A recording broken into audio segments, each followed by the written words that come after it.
Hello friends, तर आज आपल्याला ओल्या हरभऱ्याची आमटी बनवायची आहे। भाजीला काही सुचत नव्हतं, होते हरभरे, तर चला म्हणलं सोलून घेऊन आपण त्याची आमटी बनवू। 1 वाटी इथं मी हरभरा घेतलेला आहे। लसूण, मिरची, शेंगदाणे आणि थोडीशी कोथिंबीर।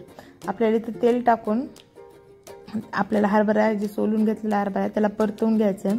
तर थोडीशी शेंगदाणे, मिरची करून त्याला छान वाफळून घ्यायचं आहे। परतवून लसूण पण ऍड केला, याला वाफ येऊ द्या। वाफ आली की भाजीची चव छान लागते आणि टेस्ट। वाफून घ्यायची आहे भाजी। आपल्याला मिक्सर मध्ये थंड झाले की आपल्याला मिक्सर मध्ये याची पेस्ट बनवायची आहे। तुम्हाला पाहिजे तशी बनवू शकता। जाडसर याची चटणी पण छान लागते। तरी इथे मी थोडीशी कोथिंबीर टाकून थोडंसं पाणी ऍड करून याची छान फाईन पेस्ट बनवलेली आहे।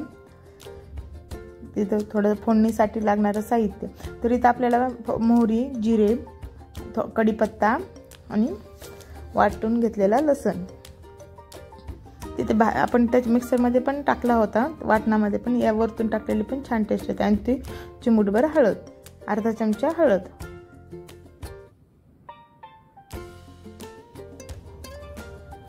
हे छान तळलं। मोहरी फुटली की आपल्याला इथं हळद ऍड करायची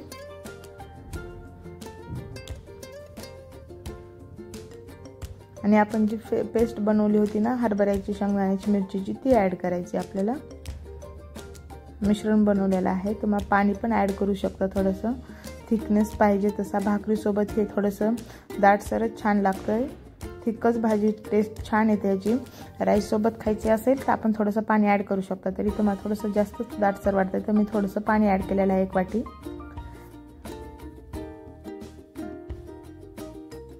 आपली कमी वेळामध्ये आणि ही खूप चविष्ट भाजी तयार होते, मस्त अशी।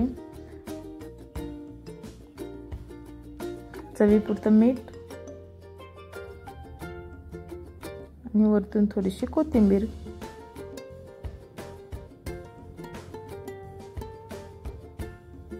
आपली भाजी आता रेडी झालेली आहे।